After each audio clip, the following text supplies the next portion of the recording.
I thought my wife's sister's husband was just a guy with a bad attitude. But when our eyes met across the family dinner table, I wasn't looking at a stranger anymore. I was staring into a mirror. A DNA test confirmed my worst nightmare. The man sleeping in the next room with my wife's sister was my biological brother, the one everyone believed had died 20 years ago. And that was only the beginning of a truth that was supposed to stay buried in the grave forever. I still remember the sound the ice made when Eben dropped his glass. Not because it was loud, because nobody moved. The air conditioner hummed over us. Silverware sat untouched on plates. My mother's fingers froze around her wine stem. My father stared at the tablecloth like he was reading something hidden in the fabric. And Helen looked at me. Not at Eben. At me. I had just put the DNA results in the middle of the table. A white envelope. Folded once. Coffee stains in the corner from being carried around for 3 days. I remember staring at the numbers because my brain kept rejecting them. 99.98%. Brother. Not cousin. Not distant relation. Brother. The strange part wasn't that I had found my missing brother after 20 years. The strange part was that my wife wasn't shocked. Anna looked tired, like someone waiting for a train that was already late. That was the moment I understood something was wrong. Not with Eben. With everyone? Including me. 3 months earlier, things still felt ordinary. Anna and I lived outside Chicago in a quiet neighborhood where every house looked slightly copied from the previous one. Morning routines had sounds attached to them. The refrigerator humming. Coffee dripping. Sprinklers clicking outside before sunrise. Anna worked remotely in marketing. I managed logistics for a medical supply company. Normal life has repetitive sounds. You only notice them after they disappear. Helen came back from Europe in February. Anna's twin sister. They weren't identical anymore. Not really. Helen had shorter hair now. Different posture. Different clothes. But twins have strange moments. They move the same way without realizing it. Reach for a glass at the same time. Smile before speaking. She arrived with her husband. Evan. Tall guy. Early 40s. Quiet. Nothing dramatic happened that first weekend. Nothing I could explain. Just tiny things. I noticed he adjusted his watch exactly the way I did. 2 fingers against the wrist. A slight twist. Then release. Later I saw him making coffee. 3 shakes of cinnamon. Not 2. Not 4. 3. I felt stupid noticing it. People share habits. It happens. But later that night I opened the refrigerator around 2 in the morning. Cold air rolled across the kitchen floor. And I saw an old family photo hanging near the calendar. A faded picture my mother had given us years ago. Me, my parents, and my older brother. Ethan. Age 9.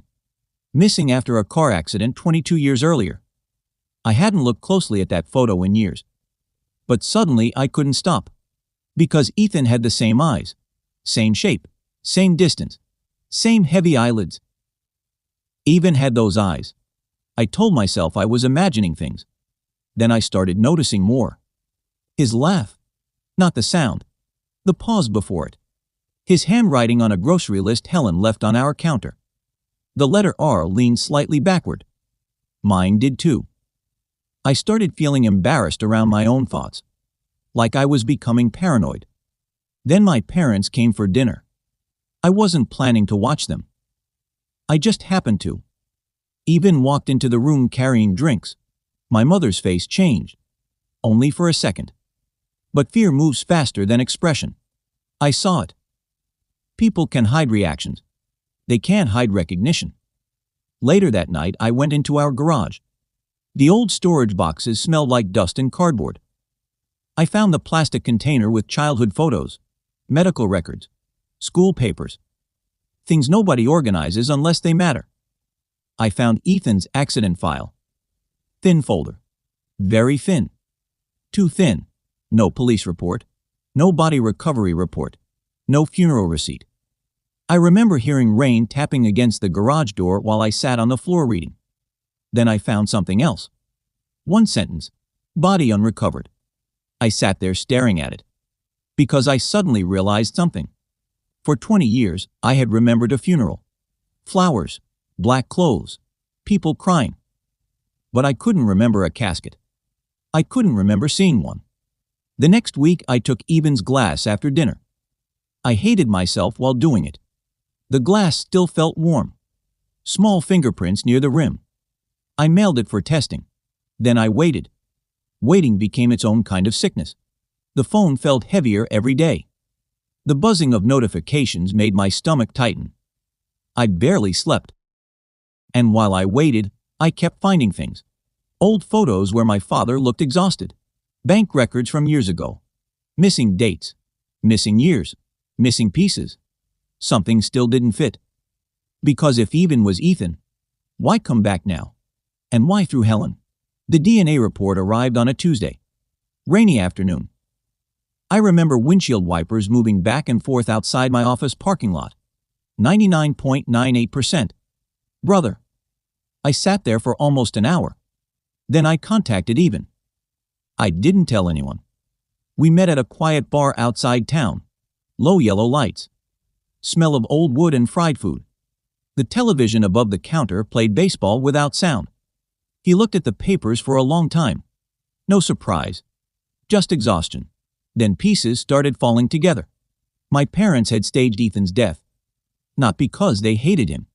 Because they were desperate. Years ago, my father got involved with financial fraud through a business partner. Money disappeared. People were investigated. Ethan somehow got dragged into something connected to it. My parents sent him away under another identity, protected him, buried one son to save him. Even told me he'd spent years moving between foster systems and relatives. Different names, different states, different lives. And eventually he found them again. Found us. Found Helen. Married into the family. At first I thought I understood. Then I thought I understood even more. Because revenge made sense. Maybe he wanted my parents to suffer. Maybe he wanted them to live with what they had done. That explanation felt complete. Painfully complete. I almost stopped digging. Almost. Then I saw something inside Helen's car. It was accidental. Helen had asked me to grab her charger. The car smelled like expensive perfume and leather. Near the center console was a folder. Medical documents. Mostly routine paperwork. Until I saw one date. My date of birth.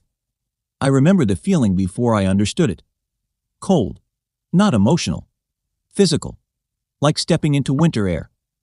I kept reading. Adoption consultation. Twin placement recommendation.